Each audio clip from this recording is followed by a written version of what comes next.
નમસ્કાર ખેડૂત મિત્રો બધાને જય શ્રી કૃષ્ણ આપણા તરફથી.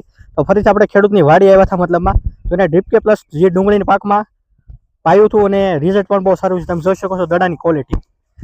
આ દડા છે જોઈ શકો એકદમ કઠણ પાણા ટાઈપ છે.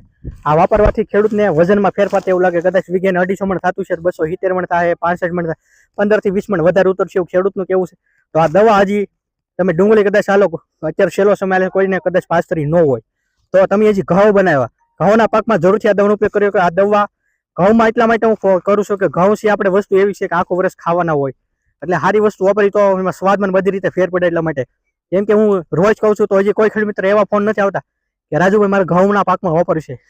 જેમ ડુંગળીમાં તમે વાપર્યું છે એમ ઘઉંના પાકમાં વાપરવાથી પણ ઘણો ફાયદો. તમે ઘર ઘરાવ કોઈને ઘઉં વેચશો અને સ્વાદમાં ફેરશો તો આવતા વર્ષે તમે 1 મણ લઈ જાય તો 5 મણ 10 મણ એમ તમને કહી શકે ભાઈ મને સ્વાદમાં ફેર લાગ્યો એટલા માટે ઘઉં માટે એટલું ફોકસ કરું. ઘઉં આખો વર્ષ આપણે ખાવાના હોય છે એટલા માટે. બાકી તમે કોઈ પણ શાકભાજીની વસ્તુ બનાવો એમાં પણ આ દવા લે છે. રીંગણાથી લઈને ફૂલીવર કોબી બાગાયતમાં કેળા લઈ લી દાડમ તમે કોઈ પણ પાક બનાવતા હોય આંબા છે બધામાં દવા હાલે છે. તો મારું કેવું છે તમે જરૂરથી એક વખત ઉપયોગ કરો. કાલે મળશું નેક્સ્ટ વિડીયો.